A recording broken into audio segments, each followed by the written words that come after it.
What if everything you call weakness is actually a lie you've been telling yourself? Stop right there. Before you click away, before you dismiss this as another self-help video, I'm not here to motivate you. I'm not here to fill your ears with empty inspiration. I'm here to destroy something you've been protecting your entire life. Your weakness. But here's the twist. It was never real to begin with. You've been living a story, a narrative so convincing, so deeply embedded in your psyche, that you've mistaken it for your identity. I'm just not strong enough. I'm too sensitive. I can't handle pressure. These aren't truths. They're scripts, written by a world that benefits from your smallness. Nietzsche saw this coming over a century ago. He watched society domesticate the human spirit. He saw how we'd be trained to mistake weakness for virtue, how we'd learn to apologize for our own existence. And he wrote for people like you. People who were ready to stop lying to themselves. But first, you need to understand what weakness really is. Most people think weakness is crying too much, or being physically small, or lacking discipline. They're wrong. Weakness is emotional submission. Weakness is needing permission from people who don't even understand themselves. Weakness is outsourcing your validation to strangers on social media. Weakness is choosing peace over truth. Lying about what you want to avoid judgment. Calling your laziness self-care and your fear of humility. Weakness isn't the absence of strength. It's the presence of self-betrayal. And here's what they don't want you to know. The modern world is designed to soften you. Your education trained you to obey. Your culture trained you to conform. Your media feeds you helplessness disguised as awareness. Even the people who say they love you, many of them benefit from your weakness, your silence, your hesitation. So they reward it. They praise your selflessness. They applaud your restraint, not because it's good for you, but because it keeps you small, predictable, dependent, and worst of all, forgettable. Nietzsche called this the herd mentality. He said the individual has always had to struggle not to be overwhelmed by the tribe, not physically, psychologically. The struggle to stay dangerous in a world that wants you polite. The struggle to remain sharp in a world that rewards dullness. So let me ask you something. Strip away all the filters, all the social conditioning, all need to be liked. Who are you when nobody's watching? What would you say if you didn't need approval? What would you demand if you weren't afraid of being called selfish? What would you walk away from if you stopped making excuses? Most people can't answer that because they don't have a self. They have a mask, a persona sculpted to fit in. But you can feel it, can't you? That quiet resentment, that simmering frustration, that fatigue that doesn't go away with sleep. That's not burnout. That's the cost of weakness. The cost of living against your nature just to keep everyone comfortable. Here's what Nietzsche would tell you right now. You were not born to be soft. You were not born to tolerate everything. You were not born to fold every time someone raises an eyebrow. You were born to embody something sharper, something primal, not chaotic, but unshakable, not reckless, but untouchable. The reason you feel weak is because you've denied that part of you for so long. You've started to believe it never existed, but it did. It does, and we're going to dig it out. Let's get specific, because weakness lives in routine. in subtle daily rituals that slowly rot your willpower while convincing you you're doing fine. Nietzsche said, "He who cannot obey himself will be commanded." You wake up. You check your phone. Already, you've lost. Not because phones are evil, but because you didn't claim the day. You surrendered it. You reacted before you created. Every morning you scroll, you compare, you envy. You weaken the muscle of sovereignty. You become emotionally flabby. You lose edge. So here's your first assignment. Own your mornings. Before you check any screen, check your posture, check your breath. Remind yourself that you are not a consumer first. You are a creator, a builder, a strategist. Your energy is not available to algorithms. Weakness shows up in your words. How you water yourself down to make people comfortable.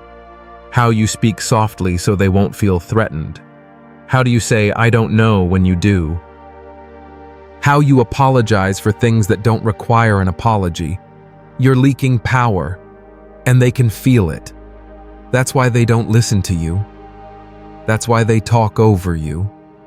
That's why they underestimate you. Nietzsche didn't whisper. He wrote with fire, and he expected you to do the same. Not to be loud, to be clear. Clarity is force.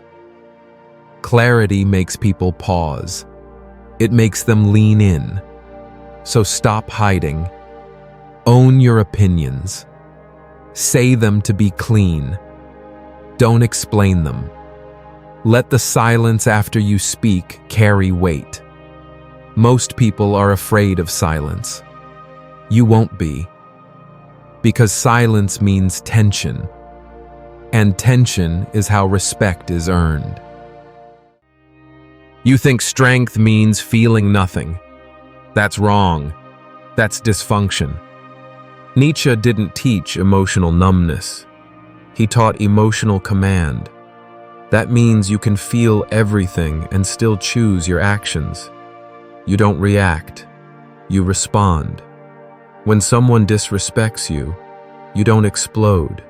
You don't chase. You don't defend. You just stare. You wait. And when you move, it's calculated. It's exact. It's surgical. That is strength. Weakness is emotion without awareness. Strength is emotion under control. So stop saying, "I'm just an emotional person." That's a lie. You're just undisciplined. And discipline isn't cold. It's clean. It's precise. It's the difference between crying in a breakdown and crying with purpose. The first makes you a victim. The second makes you human. Speaking of victims, Nietzsche hated them. He believed victimhood was the modern form of slavery. Not physical slavery, psychological slavery, the need to blame, to wait for rescue. To justify stagnation with trauma, he didn't deny pain, he denied passivity. So here's what you do. You stop telling your story like a tragedy. You stop reciting your traumas as identity. You stop weaponizing your pain to get sympathy. You start transmuting it into steel. Because here's the truth, nobody wants to hear. No one cares what happened to you. Not really. They care what you become despite it. And if you can become something impenetrable, something refined, something quiet but unshakable, then your past becomes a forge, and your scars become your armor. Nietzsche said, "He who has a reason to live can bear almost anyhow." But here's the secret. Your why is not found. It is chosen. You don't wait for it. You decide it. You carve it into your days. And the moment you do, weakness begins to dissolve. Because when you know your direction, distractions die. Drama fades. Doubt becomes noise. And weakness, it loses its grip. So decide, right now, who do you serve? What do you build? What do you protect? What will you not tolerate one more day of? Make it real, make it written, and make it non-negotiable. Because if you don't choose a reason, the world will assign you one, and it will be weak. It will be soft. It will keep you obedient, broke, and forgettable. But that's not your fate. Not anymore. Let's go deeper. Because one of the deepest roots of weakness is the fear of being alone. You've spent your whole life trying to belong. School trained you to raise your hand for permission. Friends trained you to stay inside the tribe. Family trained you to suppress what's inconvenient. Relationships trained you to be agreeable, non-threatening, soft-edged, and slowly, you became addicted to acceptance. Not love, acceptance. The kind of dead, passive inclusion that requires you to shrink, silence, and shapeshift just to be tolerated. But Nietzsche would look you in the eye and say, you must be willing to stand alone, utterly, completely, if you are ever to know yourself. Why do you procrastinate? Why do you sabotage yourself? Why do you delay the things you know will make you better? Most people think it's laziness. It's not. It's a hidden loyalty.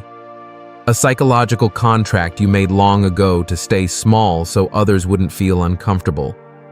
Somewhere in your past, you learned that shining too brightly made people pull away. You learned that power came with distance, that honesty came with punishment, that ambition came with loneliness. So you adapted. You learned how to dim, how to delay, how to talk yourself out of your own momentum, just to keep things safe. That's not laziness. That's survival. But it's time to break the contract. Because you're not here to be tolerated. You're here to be felt. And that requires intensity. It requires decisiveness. It requires the kind of clarity that makes average people uncomfortable. Nietzsche said, "The snake which cannot cast its skin must die." That's what weakness really is. The refusal to evolve because you fear who you might lose if you do. But now you're going to shed the skin, not gently, not slowly. You're going to rip it off.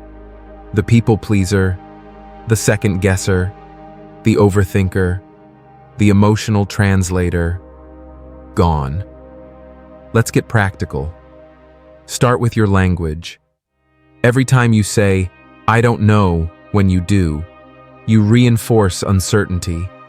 Every time you say, "maybe," when you mean no, you fracture your own integrity. Every time you say sorry for existing, for interrupting, for needing anything, you cut away at your own spine. Speak clearly. Don't soften. Don't qualify. Don't filter. People will say you're rude. Let them. That's just a reflex from those who got used to you making yourself small.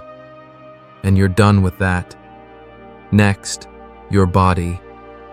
Weakness hides in posture, in how you sit, how you move, how you breathe. Most people live like prey, shoulders slumped, eyes down, breaths shallow. You can tell someone's story by their frame, but now you change yours. Stand like someone who knows they're watched. Walk like someone who expects to be followed. Sit like someone who isn't asking for permission. Every room you walk into, you dominate. Not by force, by presence. Presence comes from certainty, and certainty comes from alignment. So ask yourself, what do I believe in so deeply that I would walk away from anything that doesn't honor it? Write it down, carry it, live by it. Let it bleed into everything you do. Now let's kill something else. Victimhood. Nietzsche despised the modern tendency to glorify suffering. He saw it as a trap. When you make your pain your personality, you become addicted to weakness. You become loyal to your struggle. You find identity in it. But here's the truth. No one cares what you survived. They care what you became because of it.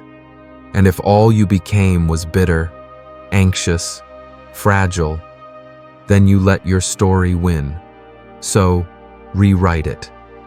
Don't say, I'm a trauma survivor. Say, I'm a builder of fire. Don't say, I was abused. Say, I became untouchable. Don't say, I have anxiety. Say, I own stillness. Words are spells. Speak power or stay silent. Your body is your first battlefield. If you can't command your flesh, you can't command your life. Start simple. Push-ups until your arms shake. Cold showers until you stop gasping. Walks without podcasts or music. Just you and your thoughts. Learning to be comfortable in your own presence. Because if you can't stand yourself in silence, how can you expect others to respect you in conversation? Your physical discipline becomes mental discipline. Your body learns to obey your mind, and your mind learns to trust your body. This isn't about looking good. It's about feeling dangerous. About knowing that when life hits you, you won't break. Every yes you give when you mean no is a betrayal. Every compromise of your boundaries is a vote for your own weakness. The word no is a complete sentence. It doesn't need explanation. It doesn't need justification. It needs conviction. Start practicing. Say no to invitations that drain you. Say no to conversations that shrink you. Say no to people who take more than they give. Watch how they react. The ones who respect your boundaries, keep them close. The ones who push back. Now you know who they really are.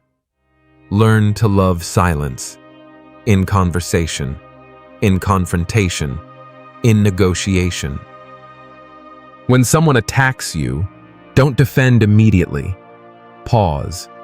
Let the silence stretch. Watch them squirm in the void they created. Most people can't handle silence. They'll fill it with apologies, explanations, backtracking. But you'll sit in it like a king on a throne, comfortable, unshakable. Silence is power. And power doesn't need to explain itself. Look around you. Who are you spending time with? Who are you texting? Who gets your energy? Nietzsche said you become who you spend time with. So choose carefully. Cut the energy vampires. The ones who only call when they need something. The ones who never celebrate your wins, but always need comfort for their losses. Surround yourself with people who challenge you, who expect excellence from you, who don't coddle your weaknesses but sharpen your strengths. Quality over quantity. Always. Create rituals that remind you who you are, not who you were, not who others expect you to be, who you choose to be. Morning meditation. Not to find peace, to find clarity. Evening reflection. Not to feel grateful, to assess, to strategize, to plan your next move. Daily reading, not entertainment, education, philosophy, biography, history. Fill your mind with the thoughts of giants. Let their strength seep into your consciousness. Here's what's happening right now. As you hear these words, something inside you is stirring. Something you buried long ago is starting to wake up. That's not motivation. That's recognition. The real you, the grounded, clear, calm, dominant version, was listening to every word, nodding, remembering what strength feels like, what clarity feels like, what it feels like to move without apology, to protect your energy like a king guards his territory, to walk away from conversations that diminish you, to say no with your chest, to say yes only to things that sharpen you. That's not transformation. That's homecoming. You're back. But here's the catch. You can't unknow this. You can't go back to being the version of you who made excuses, who delayed, who broke promises to himself, because now you know better. And when you know better, you either evolve or you lie. So choose. Become the person Nietzsche would respect, not the loudest, not the richest, not the most praised. The most real, the one who looks in the mirror and sees no hesitation, only presence. This is your standard now. Guard it like your life depends on it, because it does.